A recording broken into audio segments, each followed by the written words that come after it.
부자가 될 것인가? 웰스 엔지니어링 부자 만들기 시리즈. 안녕하세요. 웰스 엔지니어링입니다. 당신의 성공과 부를 향한 도전. 10%를 향한 90%의 도전. 이번 영상에서는 부자가 될 것인가라는 질문을 던집니다. 우리는 왜 부자가 되려 하는가? 어떤 의미가 있는가 생각해봅니다. 자, 지금 시작합니다. 부자가 될 것인가? 평범함에 머물 것인가? 부자가 될 것인가?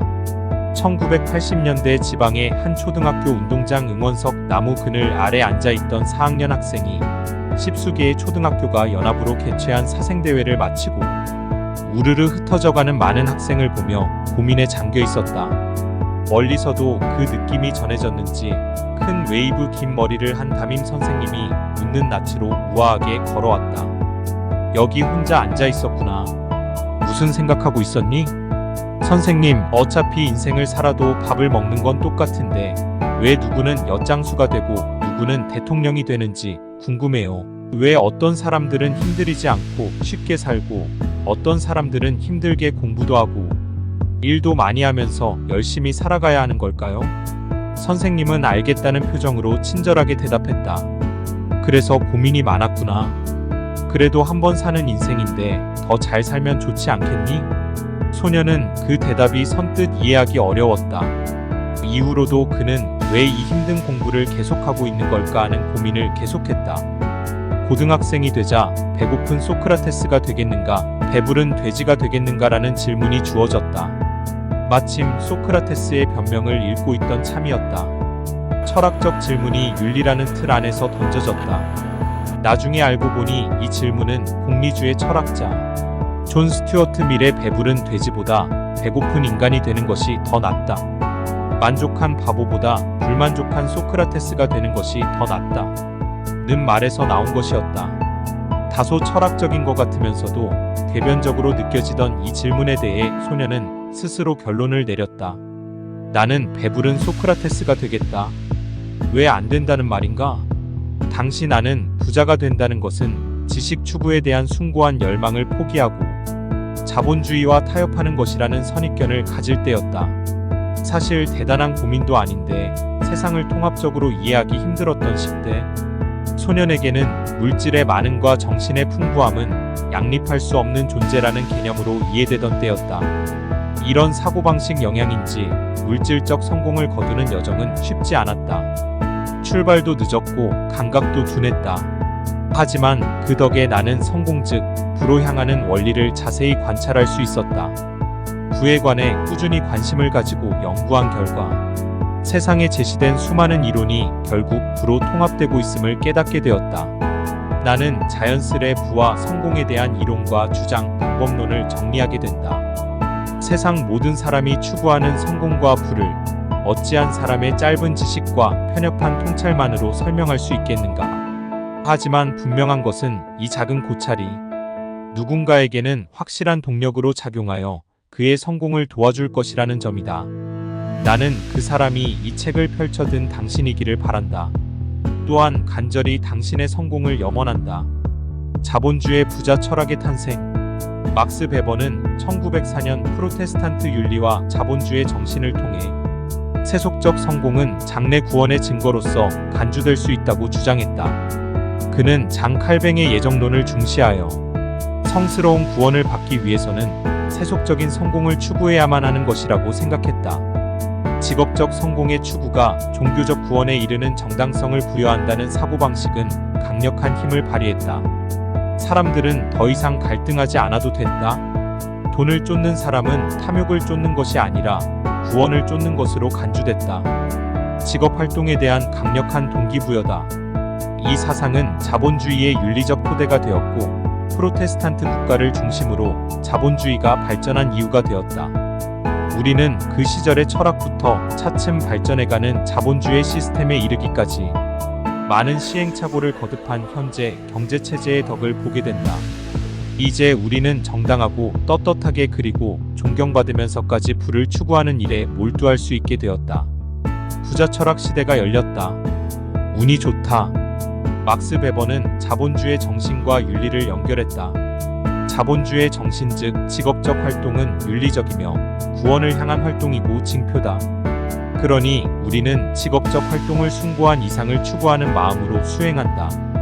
나아가 모든 직업에는 귀천이 없다는 사고를 적용한다. 불법적 방법, 피해를 주는 방법이 아니고서는 모든 직업 활동은 물론 그 경계에 대해서 많은 갈등과 질문이 있을 것이지만 귀한 것이고 존중받아야 한다.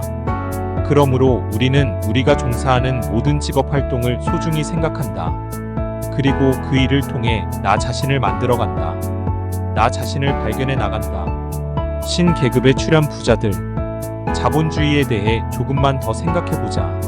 자본주의의 폐단을 지적하며 계급이론을 주창한 칼 마르크스는 사회는 지배계급과 피지배계급으로 나뉜다고 보았다.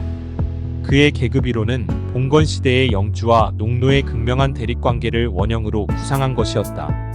그는 근대 자본주의에서 경영자나 지주가 근로자나 농부들 사이에서 지배계급을 형성한다고 보았다. 현대사회에도 엄연히 계급이 존재한다. 유럽이나 동아시아를 중심으로 이어져 온 왕가, 귀족 가문이 그것이다. 우리나라도 분명하게 존재했던 상위 계급은 더 이상 존재하지 않는다.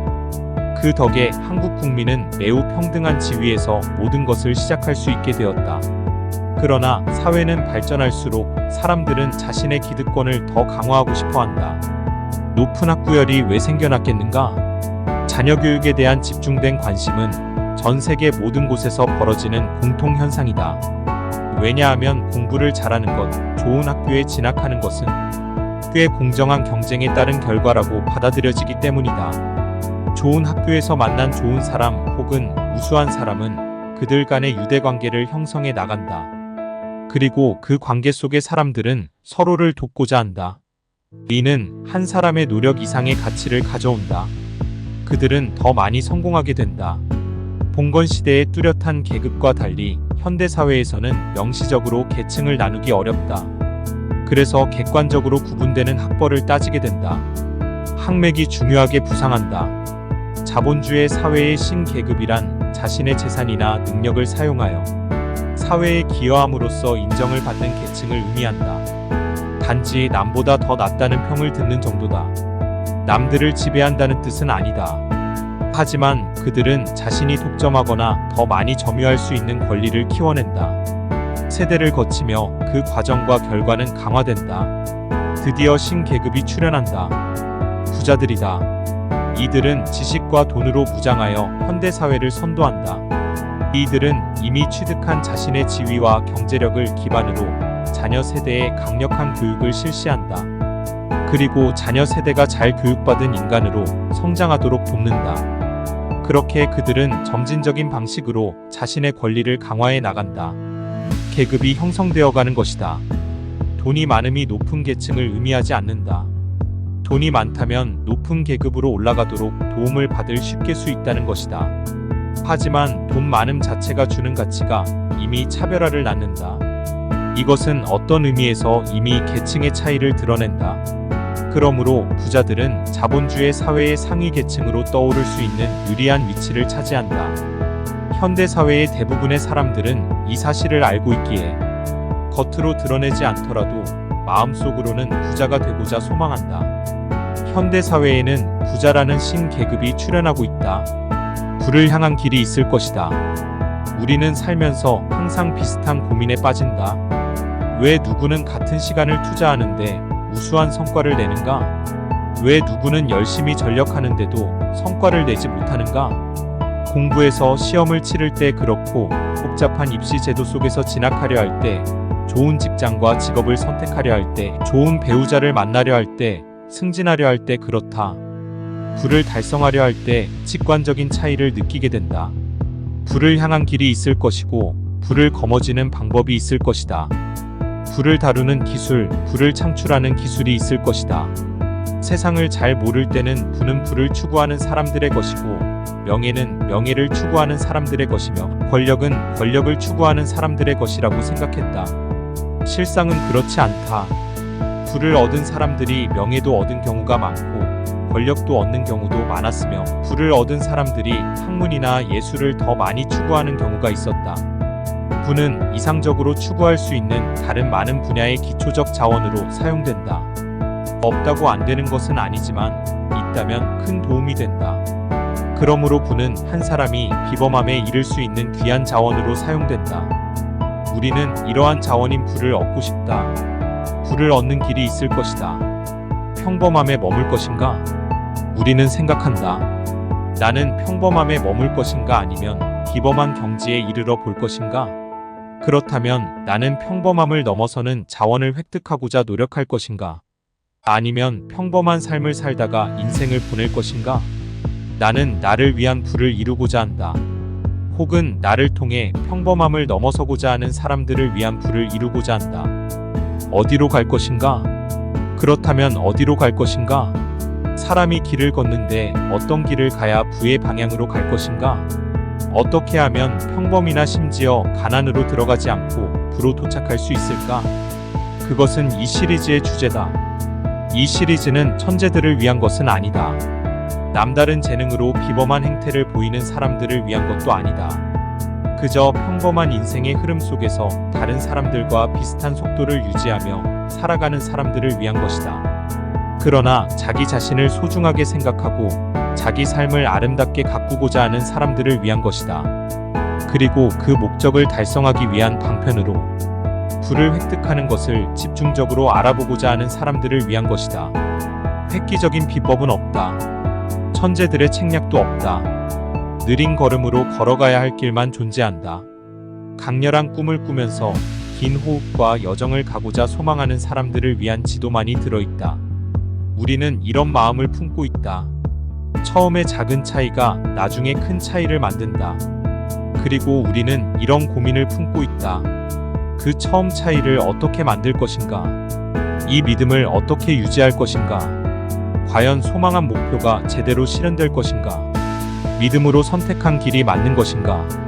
이 마음을 가진 사람이 이 시리즈에게 묻는다. 어디로 갈 것인가? 감사합니다.